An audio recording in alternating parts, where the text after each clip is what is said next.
Hey, have you heard of what's called a 5-year ARM loan and how that loan can maybe benefit you in today's market?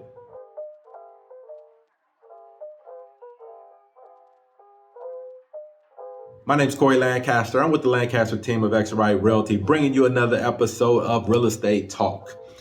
And today we want to talk about ARM loans, all right? I mentioned earlier a 5-year ARM loans, but they have other ARM loans. They have a 7-year ARM loan. They may have a 10-year ARM loan. I want to kind of compare the difference to ARM loans opposed to a 30-year fixed loan. Most buyers are doing 30-year fixed, especially when the interest rates are low, right?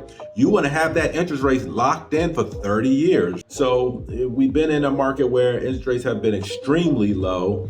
And so 30-year lock rate or 30-year loan just makes sense. But why might you want to consider doing an ARM loan, either a 5-year or a 7-year ARM loan?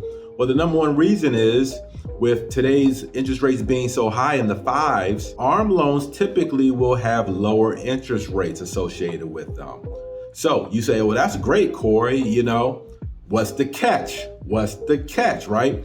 Unlike a 30-year fixed loan, a ARM loan, let's use the example of a 5-year ARM loan, means that your loan will be locked in at that interest rate for 5 years, okay? And then after the 5 years, is subject to adjust typically every year after that. So we call it like a 5-1, right?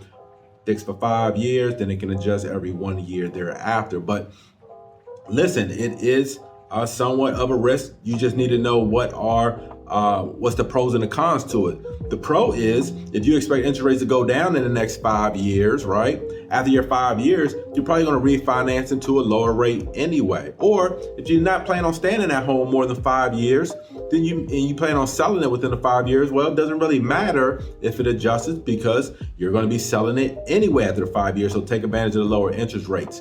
I say that because some people's purchasing power would definitely be affected if you consider a ARM loan. So just a little tip out there for you. You may want to start talking to your lenders about those ARM loans. I have some great lenders I would love to introduce you to. If you have any questions about real estate, certainly give me a call. Love to get them answered for you. And check out my YouTube page, the Lancaster team of XRI Realty. All these past episodes of Real Estate Talk you can find on there and give you some good tips and tricks. All right. Call me at 240-988-3173 if you have any questions. See ya.